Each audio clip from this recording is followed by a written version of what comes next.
কখনো ভেবে দেখেছেন হাজার হাজার বছর আগে জীবন ঠিক কেমন ছিল?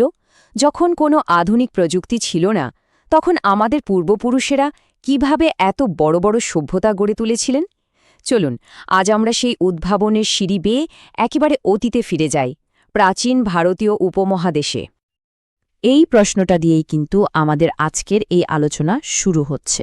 কারণ এটা শুধু একটা প্রশ্ন না, এটা হলো মানুষের বুদ্ধি, টিকে থাকার লড়াই আর অদম্য চেষ্টার এক অবিশ্বাস্য গল্পের শুরু।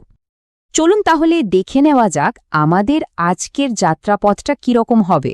আমরা শুরু করব একেবারে প্রথম পাথরের হাতিয়ারের গল্প দিয়ে, আর তারপর ধাপে ধাপে দেখব কিভাবে তামা, ব্রোঞ্জ আর লোহা এসে সবকিছু আমূল বদলে দিয়েছিল।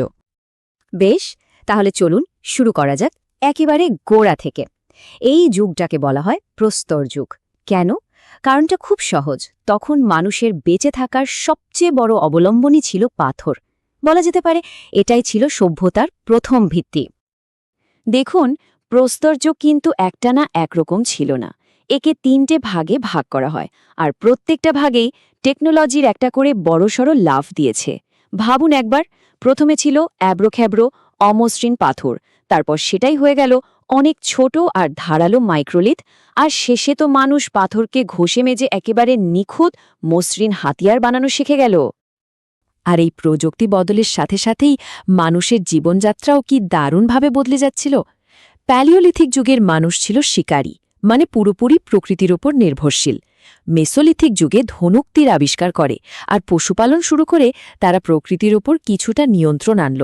আর নিওলিথিক যুগে তখন তো কৃষি আর স্থায়ী বসতি স্থাপন করে সভ্যতার আসল ভিত্তিটাই তৈরি করে ফেলল। আর সবচেয়ে মজার ব্যাপার হল, এই সব কিছুর প্রমাণ কিন্তু আমাদের দেশেই ছড়িয়ে ছিটিয়ে আছে। যেমন ধরুন, মধ্যপ্রদেশের ভীমবেটকাতে এই তিনটে যুগেরই চিহ্ন পাওয়া যায়। আবার রাজস্থানের বাগরে মিলেছে পশুপালনের প্রথম প্রমাণ, আর কাশ্মীরের বুরজাহোমে তো মানুষ আর কুকুরের একসঙ্গে সমাধির মতো অবাক করা জিনিসও পাওয়া গেছে।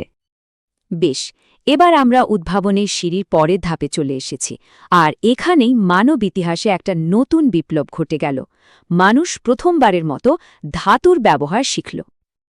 এই লাইনটা খুব সাধারণ মনে হলেও এর মধ্যেই কিন্তু লুকিয়ে আছে একটা বিরাট বিপ্লবের কথা। মানুষ কিন্তু পাথরকে পুরোপুরি ছেড়ে দেয়নি, বরং পাথরের পাশাপাশি তামা নামের এক নতুন আর অনেক বেশি শক্তিশালী উপাদান ব্যবহার করতে শুরু করেছিল।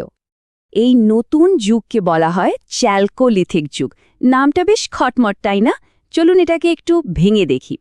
চ্যালকোর মানে হলো তামা, আর লিথিক মানে পাথর, অর্থাৎ এটা ছিল তামা আর পাথরের যুগ।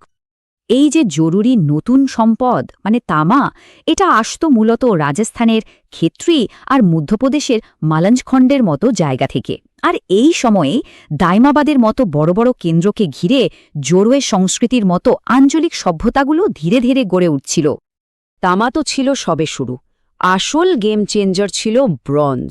আর এই নতুন আরও শক্তিশালী ধাতুকে কেন্দ্র করেই গড়ে উঠেছিল ভারতীয় উপমহাদেশের প্রথম মহান নগর সভ্যতা, সিন্ধু সভ্যতা। তাহলে এই ব্রোঞ্জ জিনিসটা আসলে কি? এটা হলো তামা আর টিন মিশে তৈরি করা একটা সংকর ধাতু। ব্যাপারটা ভাবুন, তামা না হয় এখানেই পাওয়া যেত, কিন্তু টিন আসত সেই আফগানিস্তানের মতো দূর থেকে। তার মানে তখনই একটা আন্তর্জাতিক ট্রেড রুট তৈরি হয়ে গিয়েছিল। আর এই সভ্যতার দুটো প্রধান শহরকে খুঁজে পাওয়ার গল্পটাও কিন্তু অসাধারণ। ১৯২১ সালে দয়ারাম সাহানি আবিষ্কার করলেন হরপ্পা, আর ঠিক তার পরের বছরে রাখাল দাস ব্যানার্জি খুঁজে পেলেন মোহেনজোদারো। এই দুটো আবিষ্কার আমাদের দেশের ইতিহাস নিয়ে ধারণাই একেবারে পাল্টে দিয়েছিল। মোহেনজোদারোতে যা যা পাওয়া গেছে সেগুলো দেখলে সত্যি অবাক হতে হয়। একদিকে যেমন রয়েছে ওই ভাবগম্ভীর দাড়িওয়ালা পুরুষের মূর্তি, তেমনি অন্যদিকে লস্ট ওয়্যাক্সের মতো জটিল পদ্ধতিতে তৈরি ব্রোঞ্জের সেই বিখ্যাত ডান্সিং গার্লের মূর্তিটা। প্রত্যেকটা জিনিসই তাদের শিল্প আর প্রযুক্তির অসাধারণ দক্ষতার প্রমাণ দেয়। আচ্ছা, এত বড় বড় শহর, এত দারুণ সব জিনিসপত্র, কিন্তু ঠিক কেমন ছিল এই উন্নত সভ্যতার মানুষদের রোজগার জীবন? চলুন এবার তাদের শহর আর ব্যবসা বাণিজ্যের দিকে একটু নজর দেওয়া যাক। হরপ্পার শহরগুলো ছিল অসম্ভব গোছানো আর সুপরিকল্পিত। সাধারণত শহর দুটো ভাগে ভাগ করা থাকত।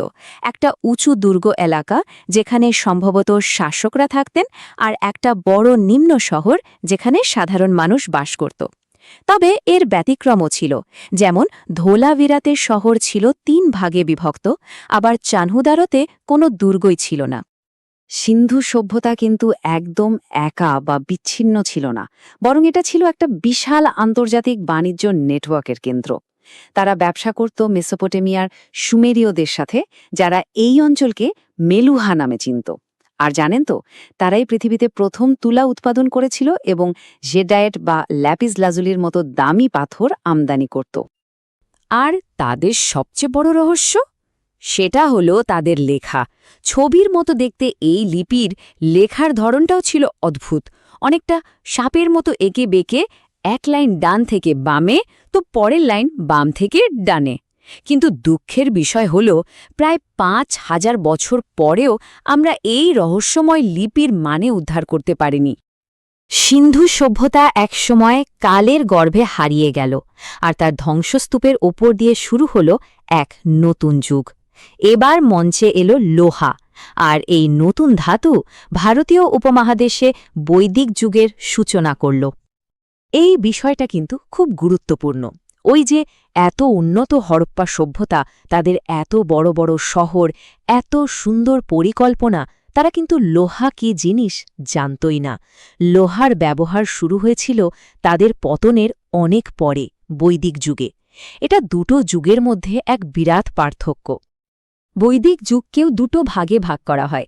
এর মধ্যে লোহার ব্যবহার শুরু হয়েছিল পরবর্তী বৈদিক যুগে, মানে মোটামুটি ১০০০ খ্রিস্টপূর্বাব্দের কাছাকাছি সময়ে। আর এই আবিষ্কার কৃষিকাজ থেকে শুরু করে যুদ্ধ, সবকিছুতেই এক বিরাট বিপ্লব এনেছিল। আমাদের আজকের এই আলোচনা এখানেই শেষ হচ্ছে, কিন্তু একটা প্রশ্ন রেখে যাচ্ছি।